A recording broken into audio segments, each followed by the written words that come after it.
সুস্পষ্ট ভাষায় বলতে চাই, আলেমকে দর্শন মামলায় গ্রেফতারি করে হাজতে নিক্ষেপ করে রিমান্ডের মাধ্যমে পঙ্গু করে দেওয়ার উদ্দেশ্য হলো এদেশের আলেমদেরকে পঙ্গু করে দেশ থেকে ইসলামকে বন্ধ করার চক্রান্ত আর ষড়যন্ত্র শুরু হয়েছে। কি বলেন ঠিক কিনা?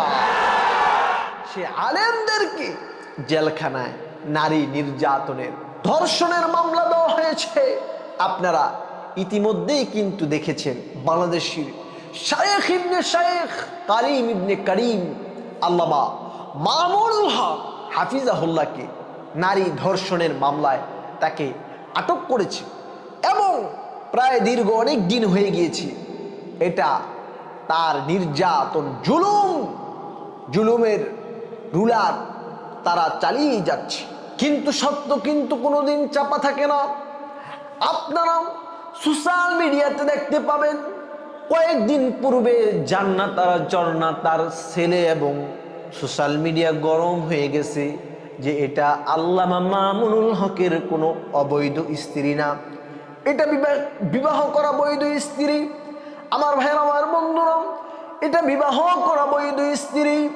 এই স্ত্রী নিয়ে তিনি রিসোর্টে যাবে, এই স্ত্রী নিয়ে সে দুবাই যাবে, এই স্ত্রী নিয়ে তিনি সৌদি আরব যাবে, এটা তার বিষয়। কিন্তু এই দেশের এক শ্রেণীর জালেমরা আলেমদের সম্মানকে নষ্ট করার জন্য আলেমদের নামে ধর্ষণ মামলাও লাগায় দিছে। কি বলেন ঠিক কিনা? ধর্ষণ মামলা লাগায় দেওয়া হয়েছে। সুস্পষ্ট ভাষায় বলতে চাই, আলেমকে দর্শন মামলায় গ্রেফতারি করে হাজতে নিক্ষেপ করে রিমান্ডের মাধ্যমে পঙ্গু করে দেওয়ার উদ্দেশ্য হলো এদেশের আলেমদেরকে পঙ্গু করে দেশ থেকে ইসলামকে বন্ধ করার চক্রান্ত আর ষড়যন্ত্র শুরু হয়েছে। কি বলেন ঠিক কিনা? বুঝতে হবে, আলেমকে চক্রান্ত করে, ষড়যন্ত্র করে আলেমের শান, আলেমের মাকামকে নষ্ট করতে চেয়েছে তারা। মনে রাখতে হবে, কোন নবীদের, কোন রসুলের, কোন আম্বিয়াগণের এবং কোন সাহাবা আজমাইন রিদওয়ানুল্লাহি তাআলা আলাইহিমের সম্মানকে কেউ কোনোদিন নষ্ট করতে পারে নাই। আমার ভাইয়েরা, আমার বন্ধুরা, মামুনুল হককে দর্শক বলা এবং নারী কেলেঙ্কারিতে জুড়ায় দেওয়া এটা নতুন কিছু না। কারণ পূর্বের জমানায় নবী মুসা আলাইহিস সালাতু ওয়াস সালাম নামে একজন পয়গম্বর ছিলেন, জলিল কদর পয়গম্বর ছিলেন। পয়গম্বররা মাসুম, পয়গম্বররা কোনোদিন গুনাহ করেন না। মুসা আলাইহিস সালাতু ওয়াস সালামের পিছনে ষড়যন্ত্র চক্রান্ত লেগে গেল। আমার ভাইয়েরা, আমার বন্ধুরা, ষড়যন্ত্র চক্রান্ত যতই করবে, ষড়যন্ত্র চক্রান্ত করতে পারবে কিন্তু দমানো যাবে না, ষড়যন্ত্রে সফল হওয়া যাবে না। একজন মহিলাকে রেডি করলো, মহিলা তুমি ঈদের মাঠে দাঁড়িয়ে তুমি সকলের সামনে তুমি এলান করে বলবা আমার সঙ্গে নবী মুসা আলাইহিস সালাতু ওয়াস সালাম জিনা করেছে, আমাকে তিনি ধর্ষণ করেছে, তুমি এটা বলবে। আমার ভাইরা, আমার বন্ধুরা, এই কথা যখন কিনা বলল তখন মহিলা রাজি হয়ে গেল, ঠিক আছে আমি বলবো। ঈদের মাঠে লক্ষ হাজার মুসল্লিদের সামনে মহিলা যখন কিনা দাঁড়াতে চায়, নবীর বিরুদ্ধে অপবাদ দিবে। আমার ভাইরা, আমার বন্ধুরা, জবানের মালিক কে? জবানের মালিক হলো আল্লাহ। আল্লাহ রাব্বুল আলামিন মহিলার জবান তালা লাগিয়ে দিলেন।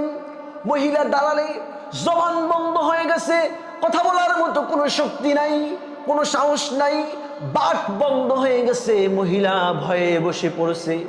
মহিলা যখন কিনা ভয়ে বসে পড়লো, মহিলার হৃদয়ে আবার জাগ্রত দিল, আরে মুসার বিরুদ্ধে যদি অপবাদ দেই তাহলেই তো স্বর্ণ অলংকার পাবো।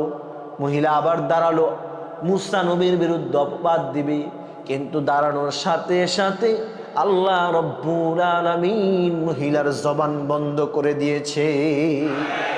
আমার ভাইরা, মহিলা তৃতীয়বারে আবার দাঁড়ালেন, দাঁড়িয়ে বলে ফেললেন, নবী মুসা আলাইহিস সালাম আমাকে তার স্বর্ণ অলংকারের প্রলোভন দেখিয়ে, লোভ দেখিয়ে আপনার বিরুদ্ধে, আপনি নবীর বিরুদ্ধে অপবাদ দেওয়ার জন্য তিনি আমাকে প্রস্তুত করেছেন। আমার ভাইয়ের, আমার বন্ধুরা, কোন নবীদের বিরুদ্ধে নারী কেলেঙ্কারি দিয়ে কেউ সফল হতে পারে নাই। কোন আলেমের বিরুদ্ধে নারী কেলেঙ্কারিতে দিয়েও কেউ সফল হতে পারবে না। এদেশের বহু মানুষরা বলেছিল আল্লামা মামুনুল হক অবৈধ স্ত্রী নিয়া সেই সোনারগাঁর রয়্যাল রিসোর্টের ভিতরে সময় কাটাতে চায়। আমি তাদেরকে আগেও বলেছিলাম, আজও বলি, আলেমরা কোনোদিন বিবাহ ছাড়া অন্য মহিলাদের দিকে কোনোদিন তাকায় না। আমার ভাইয়ের, আমার বন্ধুরা, কারণ এটা আমার কথা না, আল্লাহ রাব্বুল আলামিন কোরআনুল কারীমের ভিতরে বলেন, ইন্নামা ইয়াখশাল্লাহা মিন ইবাদিহিল উলামা।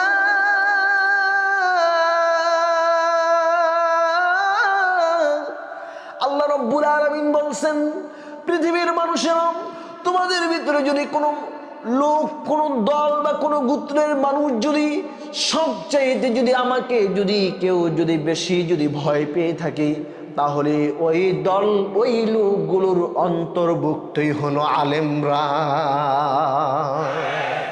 আমার ভাইরা, একটি আলেম বিবাহ বহির্ভূত কোনো সম্পর্কে তিনি লিপ্ত হতে পারে না।